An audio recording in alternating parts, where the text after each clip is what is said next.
Anda kembali di Sapa Indonesia Pagi, saudara. Masih ada Bung Saleh Daulay, kemudian ada Bung Ali Mohtar Ngabalin, dan juga Dr. Windu Purnomo. Kita masih berbincang mengenai rencana vaksinasi berbayar yang kemudian ditunda ya, pelaksanaannya oleh Kimia Farma. Nah, ke Bung Saleh ini kan kalau diargumenkan begitu, ini kan adalah opsi. Yang mau silakan, yang tidak juga silakan begitu. Pendapat Anda? Ya sebetulnya begini, apapun kebijakan pemerintah dalam konteks percepatan vaksinasi itu tidak ada masalah ya, kita dukung. Oke. Namun kita tetap menginginkan agar pemerintah mempunyai satu kebijakan yang utuh, yang tidak berubah-berubah. Sehingga dengan demikian itu masyarakat bisa untuk mudah mengikuti.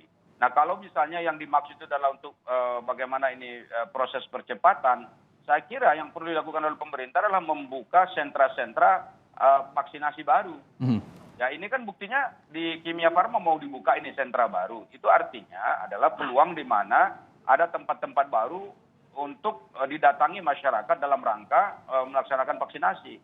Kalau sekarang kan kalau kita lihat yang vaksin gratis itu, kalau sudah dibuka di satu stadion atau dibuka di suatu lapangan yang besar, maka yang terjadi adalah antrian panjang dan bahkan ada yang saling dorong misalnya untuk memperebutkan supaya mereka bisa mendapatkan vaksinasi lebih awal. Nah sebetulnya kan kelemahannya kan di situ karena vaksinatornya atau tempat vaksinasi sangat terbatas. Nah karena itu pemerintah tentu kita desak untuk membuka lagi tempat-tempat vaksinasi di mana yang mudah diakses oleh masyarakat. Nah bukan berarti dengan membuka akses baru terhadap vaksin dengan membayar. Nah yang jadi persoalan itu kan sebetulnya membayar secara individual. Ya kan meskipun orang yang akan membayar itu adalah mereka yang mampu tentunya. Yang tidak mampu tentu tidak akan datang. Tetapi di sini akan kelihatan ketidakadilan. Mereka yang punya duit, yang punya akses pada uang itu akan lebih mudah untuk memperoleh vaksinasi itu dibandingkan dengan masyarakat biasanya. Gitu. Bung Ali, ya saya ke Bung Ali. Bung Ali, kenapa kemudian prioritasnya tidak didasarkan kepada risiko terlebih dahulu? Ini kemudian tadi disampaikan Bung Saleh nanti yang memiliki budget segitu sekitar 800-an ribu ini bisa secepatnya kemudian divaksin. Yang bagaimana kemudian pemilihan prioritas ini dari pemerintah terkait ini? Tidakkah juga ditakutkan nanti ada citra bahwa BUMN berbisnis di tengah pandemi dan lain-lainnya, Bung Ali? Ya, kalau narasi yang dipakai itu terkait dengan dua hal. Hal yang pertama itu adalah dosis yang kita bicarakan itu vaksin Sinovac, kemudian AstraZeneca, dan Sinopharm. Jangan keliru ya, ini dialog kita pagi ini lagi-lagi saya harus mengatakan bahwa harus memberikan pencerahan kepada publik terkait dengan vaksin berbayar. Kalaulah ya apa yang ditetapkan oleh pemerintah itu kemudian dialihkan berbayar, satu negeri orang, saya pun pasti tidak mungkin. Pasti saya harus menjelaskan kepada publik. Dan hal yang kedua itu karena itu di anggaran pendapatan belanja negara. Yang dilakukan oleh Kimia Farma yang terkait dengan menyediakan fasilitas yang disebut dengan vaksinasi gotong royong ini tentu dipakai tidak dengan anggaran pendapatan belanja negara.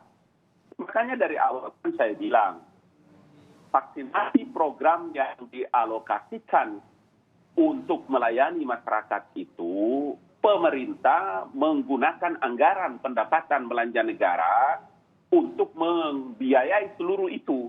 Itu uang rakyat yang dipakai. Masyarakat terhak untuk tidak pungut biaya Rp1 pun. Nah, apa yang kita sebut dengan upaya pemerintah membuat akses vaksinasi gotong. Tentu kan pemerintah tidak bisa bekerja sendiri tanpa mendapatkan dukungan dari seluruh elemen bangsa. Termasuk kemarin kita ngomong tentang Kamar Dagang Industri Kadin. Kemudian kita bicara tentang memperluas akses ini, maka vaksinasi gotong royong ini sama sekali tidak menggunakan anggaran pendapatan belanja negara. Untuk siapa? Ya, untuk terus bagaimana bisa membackup apa yang dilakukan oleh pemerintah dalam rangka mempercepat herd immunity. Itu sebabnya tadi kemarin saya dengar satu ahli juga menyebutkan bahwa vaksin yang disiapkan untuk rakyat saja masih keteteran. Dengar kupingmu dan kepalamu dibuka baik-baik. yang baru sekarang didistribusikan itu 70 juta. Sementara yang baru dipakai 40 juta. Artinya apa?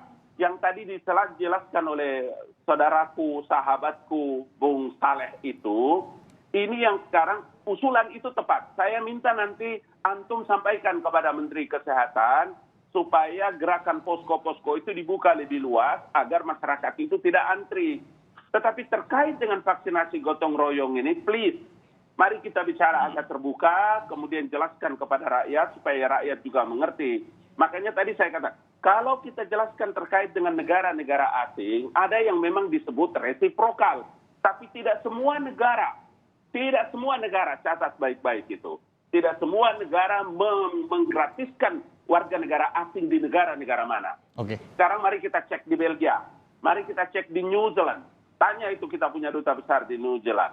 Kemudian kita boleh cek di Italia, kita boleh cek di mana lagi, di Inggris.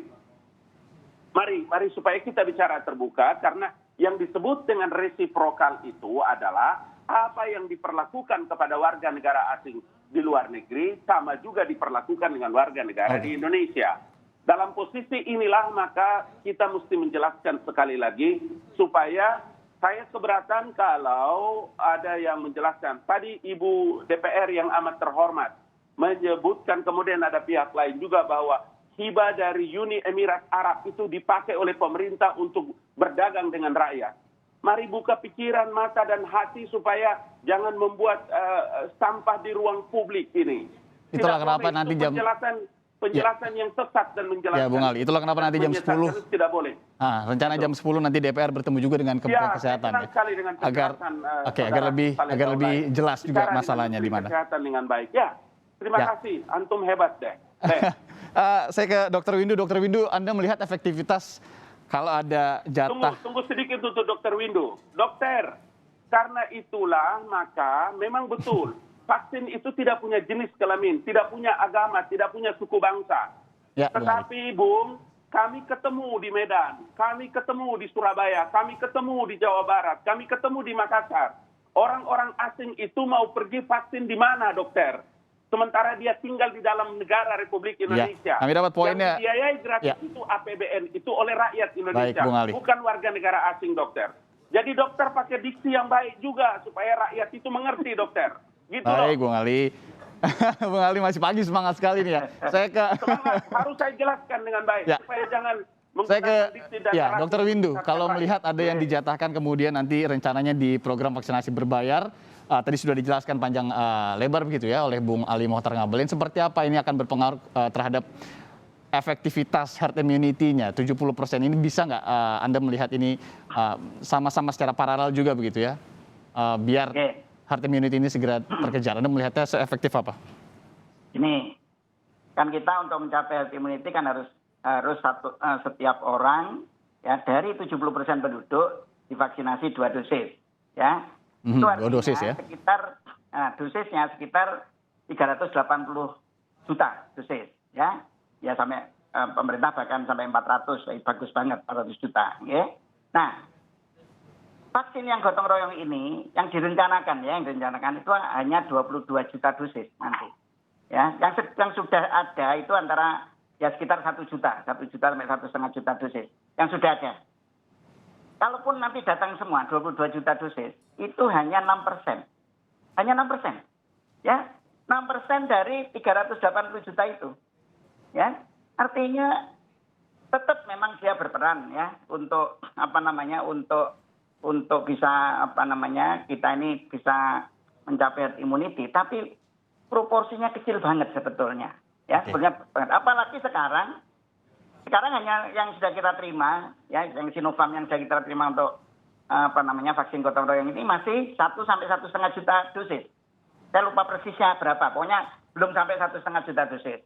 Dan yang sudah divaksinasikan gitu ya, disuntikkan baru 282.000.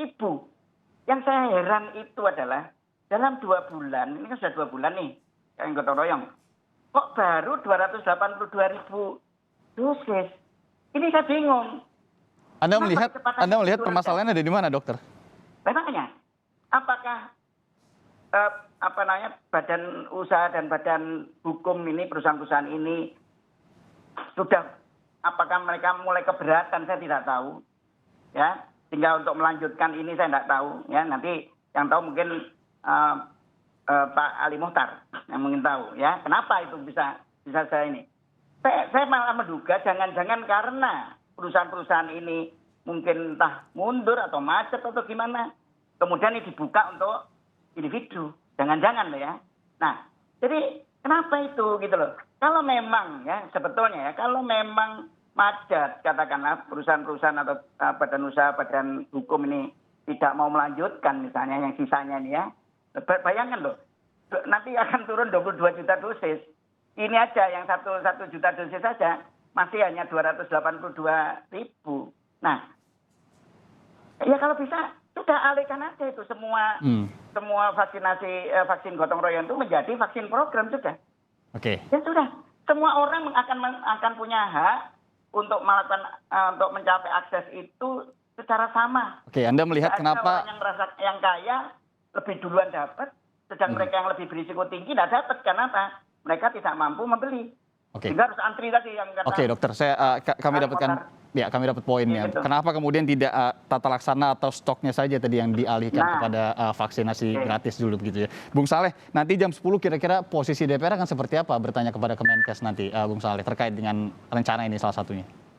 Kalau saya lihat di grup Komisi 9 dalam 1-2 hari terakhir ini membicarakan soal itu, ya tentu arahnya adalah pertama akan dipertanyakan bagaimana program vaksinasi pemerintah yang gratis ya. Sudah sampai mana posisinya, apakah sudah ada perkembangan dari rapat sebelumnya. Kemudian kedua, tentu akan ditanya tentang vaksin gotong royong. Vaksin gotong royong kan ada dua, ada yang berbasis perusahaan, ada yang berbasis individu. Nah tentu juga nanti ini akan ditanyakan ya, terutama yang soal basis individu. Dan nanti tentu kita akan mengevaluasi juga bagaimana nanti implementasi dan kelanjutan dari vaksin gotong royong ini. Karena sampai sekarang kan masih ditunda. Tentu kita akan tanya sebetulnya apa alasan-alasan ditundanya program ini. Atau kenapa tidak misalnya kita kasih opsi lain. Ya jangan ditunda tapi mungkin dibatalkan misalnya seperti itu. Karena kan ini katanya ditunda karena sosialisasi yang kurang masif. Yang belum menyentuh ke kelompok-kelompok masyarakat. Dan tentu kalau nanti masih akan tetap dilanjutkan, ada konsekuensi-konsekuensi. Ya konsekuensinya ya itu tadi akan menimbulkan perdebatan, polemik yang saya kira nanti juga tidak akan ada ujungnya. Dan itu tentu tidak akan produktif bagi kita. Ya. Kita berharap bahwa kalau memang tidak signifikan penghasilan negara daripada program yang tadi, ya saya mengharapkan ya tetap kembali kepada basisnya. Yang pertama vaksin yang gratis, yang kedua vaksin berbayar berbasis perusahaan dan biayanya ditanggung oleh perusahaan. Kalau ada duta-duta besar, negara sahabat kita yang ingin vaksin dan seterusnya, ya tentu secara kolektif bisa juga mendaftar seperti vaksin yang berbasis perusahaan-perusahaan tersebut. Ya tidak mesti harus individual-individual gitu. Jadi dengan demikian kita akan melihat bahwa gotong royong yang dimaksud di sini bukan gotong royong melibatkan semua anggota masyarakat individu per individu, tetapi memang gotong royong yang berbasis komunal, berbasis kelompok, yang di mana di sana ada perusahaan-perusahaan yang ikut menanggung biayanya. Dan itu saya kira sangat mulia ya, jika kegiatan itu dilakukan. Yang bermasalah itu tadi, kalau individu-individu pada datang, kemudian datang ke Kimia Farma, kalau nggak salah sekarang ada 9 ini yang akan dibuka dalam waktu dekat. Nah ini yang saya kira nanti akan menimbulkan perbincangan yang cukup lama. Dan itu bisa jadi niat baik pemerintah untuk menyegerakan vaksinasi ini, itu akan ya katakanlah sedikit tercemar ya bahasanya gitu dengan adanya vaksin berbayar seperti ini. Oke, Bung Ali, ini kalau informasinya juga memang kan kalau yang vaksinasi dari program Mekadin di awal, banyak yang belum bisa mengakses. Itu juga kenapa menjadi dasar latar belakang adanya rencana vaksinasi berbayar tanggal 12 kemarin rencananya dimulai. Kenapa kemudian tidak tata laksananya dulu yang dibenahi? Kalau Anda melihatnya seperti apa kalau terkait hal ini, Bung Ali? Bro, rakyat Indonesia ini bukan seperti jumlahnya rakyat Singapura dan Malaysia atau Brunei. Ya, rakyat Indonesia ini 200 hampir 300 juta, Pak. Kalau target pemerintah 2021 itu mencapai sekitar 180 juta. Ya, 70% ya? Iya, di akhir 2021, maka penataan dan manajemennya itu diatur jadwalnya, Bung. Orang saya ini yang hari-hari bicara tentang vaksin di kantor staf presiden, itu tidak bisa serta-merta semau saya datang ke kantor kecamatan, kelurahan, dijadwalkan. Dengar ini dokter, dijadwalkan tanggal 28, Bung, baru saya datang. Tidak bisa serta-merta karena kami di kantor staf presiden atau staf presiden kemudian suka-suka saja datang di kecamatan ke setunjuk KTP. Enggak, dijadwalkan. Itu sebabnya kenapa juga saya tidak bisa ke Surabaya, ke Malang, ke Solo, ke Bandung, dan beberapa teman-teman yang lain, karena kami belum divaksin. Bukannya bisa pakai surat tugas, Bung Ali? Bukan itu ceritanya. Karena saya juga harus menjaga diri saya. Orang saya pernah merasakan COVID. Apa saya ke sana kemudian dengan surat tugas saja, saya menjamin saya punya diri untuk tidak kena COVID? Jangan begitu. Kan saya juga manusia biasa. Bukan malaikat yang bisa menolak segala macam virus dan penyakit. Jadi bicara itu pakai dengan tata kata, aturan yang baik supaya rakyat bisa mengerti. Kalau Bapak bilang tadi 6% dari 380 juta, Bapak tahu nggak 6% itu berapa jumlahnya? Coba cakali, 22,8 juta. Gitu dong ngomongnya, supaya orang mengerti. Itu juga lah yang saya bilang. Tadi Pak Saleh bagus sekali, saya senang sekali itu. Artinya dalam hal untuk upaya pemerintah dalam memperluas akses vaksinasi gotong royong ini. Kemudian tadi ada komunal, kemudian kelompok dan lain-lain. Ini yang saya kira memang harus dijelaskan kepada rakyat. Makanya saya senang juga nanti kalau DPR, itu sahabatku Saleh Daulay. Kahanggiku itu nanti bicara dengan menteri baik-baik, nanti menteri menjelaskan. Karena kalau kita dengar dari media sosial, kemudian dipotong-potong, kemudian disiarkan, rakyat itu marah. Apalagi kalau Kompas TV yang wawancaranya tukang sate, tukang warung. Ini bukan untuk tukang warung. Ini untuk teman-teman, sahabat-sahabat yang memang memiliki kemampuan mereka, kemudian menunggu waktu yang lama, kemudian dibuatlah. Makanya 3 yang diakui oleh BPOM itu kan kita tahu itu Sinopharm, kemudian Sinovac, kemudian AstraZeneca dan lain-lain. Supaya masyarakat itu tidak bingung. Kalau dokter yang ngomong kan mau dengar tidak, sudah itu dokter yang ngomong pasti. Bung Ali, ya. Sementara dokter tidak mendapatkan informasi yang baik dan benar. Bagaimana dengan anggapan bahwa ini, ya Bung Ali, maaf saya potong sedikit. Bagaimana kemudian dengan anggapan bahwa ini adalah public goods dan bukan untuk diperjualbelikan, Bung Ali? Dengar baik-baik. Kalau public good yang tadi Bapak cerita tentang WHO, coba lihat itu Italia. Ya, saya ini bekas DPR Komisi 1 bidang luar negeri yang kami tahu tentang ratifikasi itu semua. Coba Bapak lihat di Belgia itu, yang tadi saya tunjukkan itu. Itulah yang saya sebut dengan dalam sistem diplomatik kita di dunia itu ada namanya resiprokal, Bapak. Apa yang diperlakukan di luar negeri kepada warga negara kita, sama dalam hal jaminan-jaminan orang keluar dan masuk dalam negeri. Saya mau supaya apa? Kita juga punya tanggung jawab untuk memberikan pembelajaran kepada para pemirsa, para pendengar, dan rakyat kita. Jangan juga karena kita punya kebencian kepada pemerintah, kemudian nurani kebenaran itu tertutup. Gitu loh. Bangsa yang beradab itu bangsa yang bisa menggunakan ilmu dan amal dan iman yang kuat. Supaya dalam situasi begini itu jangan kita punya imun turun. Itu Bang Saleh tahu itu, supaya dia tidak mau ngomong. Baik, dokter, saya ke Dokter Windu lagi, dokter. Hingga saat ini bagaimana kemudian kalau Anda melihat dari perbincangan dengan epidemiolog, kemudian dengan di lapangan begitu ya, seperti apa sih penanganan atau vaksin COVID-19 ini di lapangannya? Apakah sudah merata juga dengan baik di daerah-daerah? Karena kita tidak berbicara dengan Jawa Bali saja begitu ya, dokter? Ya, cuma nanti itu ya, Pak Ali Mohtar ya. Saya pendukung pemerintah loh ya, bukan yang benci pemerintah. Iya, tapi Bapak mesti pakai diksi dan narasi yang baik supaya masyarakat juga mengerti karena Bapak dokter. Artinya gini, kita ini ingin, kita itu ingin semua warga negara, terutama warga negara. Oke, kalau yang asing mau diperlakukan berbeda ya. Semua warga negara itu harus punya hak yang sama untuk mengakses pelayanan kesehatan apapun, termasuk vaksin, terutama di masa pandemi. Itu yang penting. Jangan sampai karena mereka tidak mampu, mereka justru berjubel begitu, ya, kemudian malah tertular kan, di sentra-sentra vaksinasi. Ya. Kemudian yang kaya mampu membeli dengan nyaman gitu. Nah, itu yang tidak boleh seharusnya. Yang justru harus diubah adalah tata laksana di dalam pelaksanaan vaksinasi program itu gitu loh ya, supaya semua orang mendapatkan akses yang sama dengan cepat, aman ya, tidak malah tertular. Itu yang harus dilakukan sehingga orang tidak kemudian merasa terdiskriminasi loh, kok ada ini saya tidak punya duit, saya terpaksa berjubel-jubel gini. Yang lain. Anda melihat di lapangan seperti masih ada yang harus dibenahi juga tata laksananya. Banyak yang masih mengantri dan lain-lain itu ya? Betul.